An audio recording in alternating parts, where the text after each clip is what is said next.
ঝামেলা করেন না, একদম বরাবর এই বরাবর। ঘাট ভেঙে যাওয়ায় এখন বর্তমানে পার থেকে যাত্রী উঠাবে। আমতলী থেকে ছেড়ে আসা ঢাকার উদ্দেশ্যে লঞ্চটি লঞ্চ ইয়াদ ৭ বর্তমান ঘাট দিচ্ছে।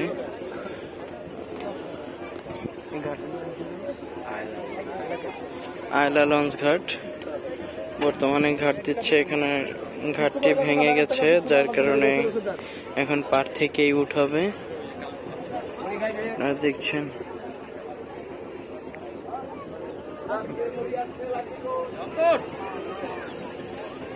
এর পূর্বের ঘাটটি ছিল আরেকটু উত্তরে।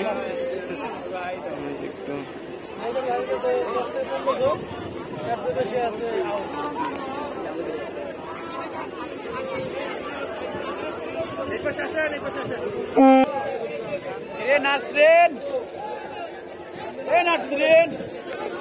উঠা উঠা, শিলিগুড়ি লাগবে না, উঠা।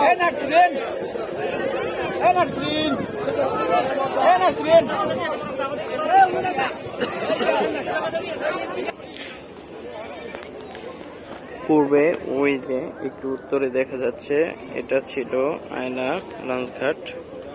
তো ভেঙে গেছে, পল্টনটি নিয়ে গেছে, যার কারণে এখন এভাবেই যাত্রী নিচ্ছে পার থেকে। ঘাট ছিল এখানে, এই যে ঘাটটি ছিল, এটি ছিল আয়লা লঞ্চ ঘাট, কিন্তু বর্তমানে এটি ভেঙে যাওয়ায় যাত্রী তুলছে পার থেকে।